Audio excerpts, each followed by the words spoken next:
So hi all, welcome to Sanatan strings YouTube channel. इस YouTube channel पे मैं भगवत गीता का सिंपल और हिंदी एक्सप्लेनेशन कर रहा हूँ। यही स्पॉटिफाई पर भी अवेलेबल है, आप लोग वहाँ पर भी इसको सुन सकते हैं। मैं डिस्क्रिप्शन में उसका लिंक डाल दूंगा।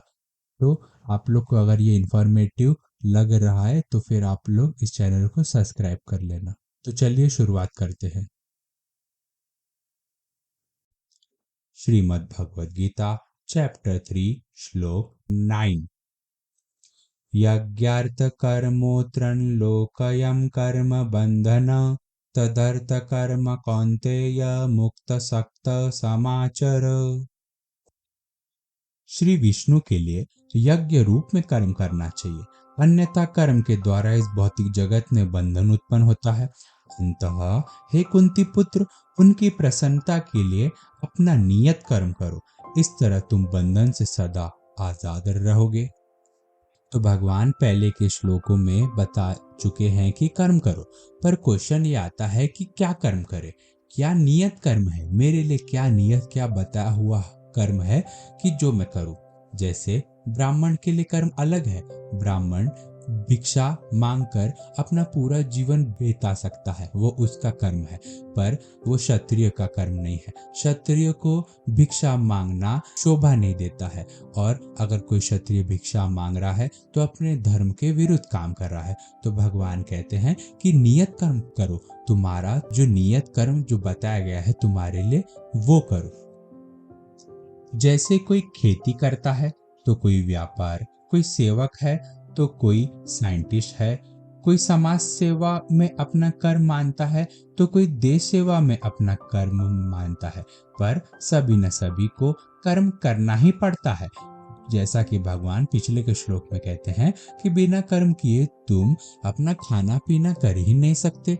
अगर तुम व्यापारी नहीं हो, अगर नौकरी नहीं कर रहे हो, अगर तुम देश सेवा नहीं कर रहे हो, अगर तुम समाज सेवा नहीं कर रहे हो, अगर तुम कुछ नहीं कर रहे हो, अगर तुम घर में बैठे ही हो, तो तुम्हारा खाना पीना कैसे होगा? तुमको कौन खाना बना के देगा? तुम्हारे पास पैसे कैसे आएंगे अपनी जरूरतों की चीजें खरीदने के लिए?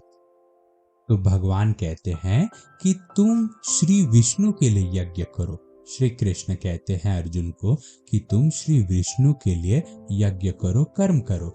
अगर तुम ऐसा करोगे तो तुम उस कर्म के बंधन से अटैच नहीं रहोगे, तुम उससे आजाद रहोगे। तुम सोचोगे कि मैंने ये कर्म तो भगवान के लिए किया है, ये मेरे लिए कभी था ही नहीं। अगर मैं जो कर्म कर रहा हूँ अगर वो मैं खुद का समझ के कर रहा हूँ तो मैं उससे अटैच हो जाऊंगा।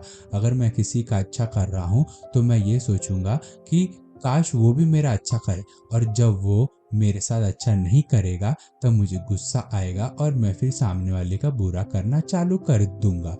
तो यहाँ पे कहते हैं कि तुम श्री विष्णु के लिए कर्म करो।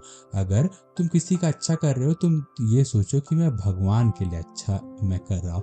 अगर सामने वाला पलट के हमारे लिए गंदा किया तो हमें ये समझना है कि भगवान ने मेरे लिए गलत किया है, तो उससे मुझे सामने वाले के लिए गुस्सा नहीं आएगा। अगर मैंने डिसाइड किया है कि मुझे अच्छी चीज़ें लोगों के साथ करनी है तो मुझे अच्छी चीज़ें करनी ही चाहिए, भले लोग गलत कर रहे हैं तो भी, क्योंकि मैंने डिसाइड किया था करना।